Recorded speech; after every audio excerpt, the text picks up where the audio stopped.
అధ్యక్ష ధన్యవాదాలు అధ్యక్ష.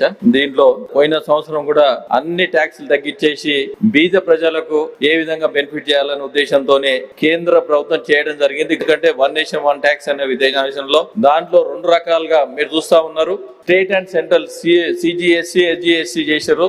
గతంలో సేల్ ట్యాక్స్ ఉన్నప్పుడు ఎంత కుంభకోణం అయిందో నిజామాబాద్ లో మీరు చూసారు. ఇది అయిన తర్వాత ఇక్కడ కుంభకోణం లేకుండా నడుస్తా ఉన్నది. అదేవిధంగా స్టీల్ సిమెంట్ అన్ని రేట్లు తగ్గించి నిత్యావసర తగ్గించిన వాస్తవం. అదేవిధంగా మొన్న ఎక్సైజ్ డ్యూటీ కూడా తగ్గించి డీజిల్ మీద డీజిల్ మీద ఏదైతే ఉందో 10% ఉన్నది 0 వరకు చేసి 10% తగ్గింది. పెట్రోల్ మీద 13% ఉన్నది చేయడం జరిగింది. వ్యాట్ కూడా తగ్గిస్తే కూడా మాట్లాడడం జరిగింది. అధ్యక్ష, ఈ పెట్రోలియం దాని మీద ఏదైతే వ్యాట్ వేస్తా ఉన్నారో 2014 నుండి కూడా 28 to 30% వేస్తా ఉన్నారు. ఇప్పుడు 35% వేస్తా ఉన్నారు. మొన్న కూడా ఏదైతే ఎక్సైజ్ డ్యూటీ తగ్గించారో ఇది మొత్తం జిఎస్టీలో తీసుకొస్తే అందరికి చాలా బాగుంటది. ఈ వ్యాట్ రూపంగా ఇష్టం వచ్చినట్టు పెంచుకుంటూ పక్క రాష్ట్రంలో డీజిల్ పెట్రోల్ తక్కువ ఉంటుంది, మన రాష్ట్రంలో ఎక్కువ ఉంటుంది. నిత్యావసర సరుకులు పెరుగుతా ఉన్నాయి. దీన్ని పెంచుతా ఉన్నారు.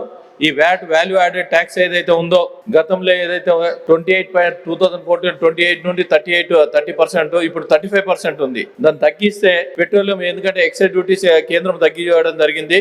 10% డీజిల్ మీద, 10% ఎక్సైజ్ డ్యూటీ, 10% పెట్రోల్ మీద తగ్గించారు. మనం ఏంటంటే ఎప్పుడైతే ఈ డీజిల్ పెట్రోల్ మీద తగ్గిస్తే ట్రాన్స్పోర్టేషన్ ఛార్జెస్ చాలా పెరుగుతాయి. నేను ఒక్కసారి గతంలో కూడా ఏంటంటే సెషన్ రూపంగా 1 రూపీ ఎన్ రామారావు గారు ఉన్న పెట్టి దీన్ని మెయింటెనెన్స్ కోసానికి అప్పుడు తీసుకొని ఎప్పుడైనా ఏదైనా పెంచుకుంటూ పోతారు. అన్ని మెయింటెనెన్స్ అనేది ఎక్కడ చేయకుండా అన్ని నడుస్తా ఉన్నది. మీ ద్వారా కోరే మంత్రి గారు కోరేందే వ్యాట్ తగ్గిస్తే పెట్రోలియం తగ్గిపోతుంది.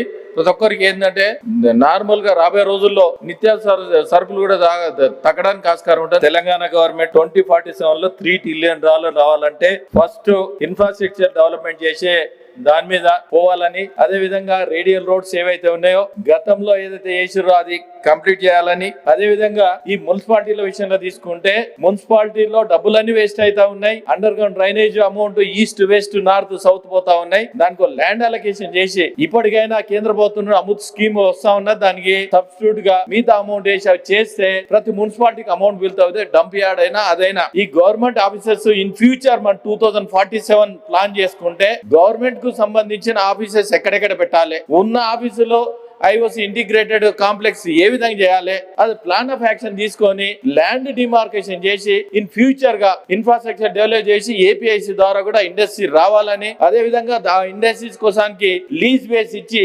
ఇండస్ట్రీస్ డెవలప్ చేసుకుంటే 2047 ని ఏదైతే ప్లాన్ వేస్తా ఉన్నామో ఆ ప్లాన్ కు ముందుకు పోవాలని, అదే విధంగా ఇంకా ముందు ఈ ఫైర్ డిపార్ట్మెంట్ లో ఫారెన్ లో 8 minutes లో ఇక్కడ ఏ ఫైర్ అయినా కానీ ఆ ఫైర్ పోవడానికి ఇవన్నీ కన్క్లూడ్ చేయాలంటే ఇంటర్నేషనల్ కంపెనీస్ రావాలంటే దానికి ఇప్పుడు 50 floors మనం పర్మిషన్ ఇచ్చినాం. ఎక్కడ ఫైర్ డిపార్ట్మెంట్ లో 50 floors దాకా పోయి ఆర్పే మిషన్ లేవు, కనీసం 12 floors దాకా పోయి మిషన్ లేవు. మొన్నటికి మొన్న ఒకసారి సికింద్రాబాద్ లో అయితే 8 మంది ఆడపిల్లలు చనిపోవడం జరిగింది బాత్రూమ్ లో ఉండి ఐటీ కంపెనీలో. ఇవన్నిటికీ ఇన్ఫ్రాస్ట్రక్చర్ మనం డెవలప్ చేసుకుంటే రాబోయే రోజుల్లో స్టెప్ వేయడానికి రోడ్స్ అయినా ఇంకా దీనికి సంబంధించిన అండర్ గ్రౌండ్ కేబుల్ కూడా వేస్తా అని చెప్పారు. ఈ అండర్ గ్రౌండ్ కేబుల్ వేయాలంటే ఇవన్నీ చేసుకుంటా ముందుకోవాలని మొన్న నేను టీజీపీఎస్సీ చైర్మన్ దగ్గరికి పోయి కూడా లెటర్ ఇవ్వడం జరిగింది అధ్యక్ష. దాంట్లో ఏమైంది అధ్యక్ష, యాక్చువల్ ఆడ వీళ్ళు ఒక జీవో పాస్ చేస్తే ఆ జీవో పాస్ చేస్తే మిగతా కూడా అది నోటిఫికేషన్ ఇవ్వడానికి ఉంటుంది అధ్యక్ష. అదేవిధంగా నేను పోలీస్ డిపార్ట్మెంట్ డీజీపీ గారి దగ్గర కూడా పోయింది అధ్యక్ష.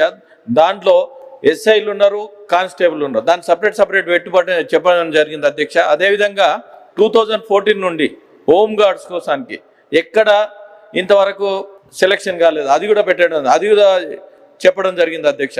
నిరుద్యోగుల విషయంలో మీ ద్వారా మంత్రి గారు కోరే ఏంటంటే మరి వాళ్ళకి ఇస్తారా ఇవ్వరా, లేకుంటే 0 calendar రిలీజ్ చేస్తారా? చాలా మంది వెయిట్ చేస్తారు అధ్యక్ష. నేను నిన్న ఒక 3 రోజుల కింద సెంట్రల్ లైబ్రరీ పోయిన అధ్యక్ష.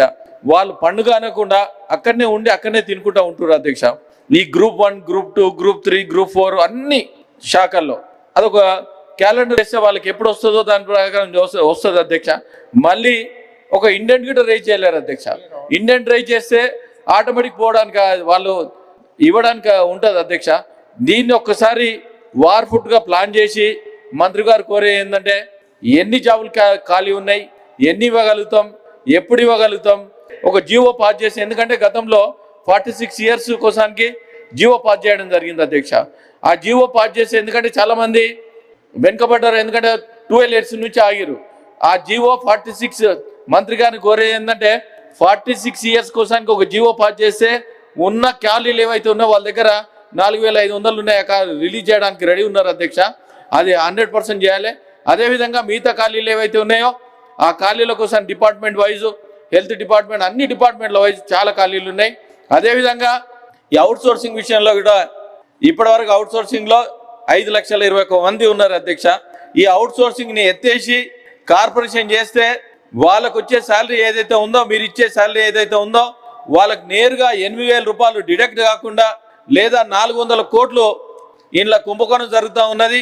ఈ కుంభకోణం జరగకుండా ఉంటుంది ఈ కార్పొరేషన్ చేస్తే. ఎందుకంటే ఆంధ్రప్రదేశ్ ప్రభుత్వము 2018లో కార్పొరేషన్ చేయబడ్డది. ఇప్పుడు కూడా పెద్ద మనసుతో అది కార్పొరేషన్ చేయాలని సెకండ్ మీ ద్వారా పర్మిషన్ తీసుకొని చెప్తున్నా అధ్యక్ష మంత్రి గారు.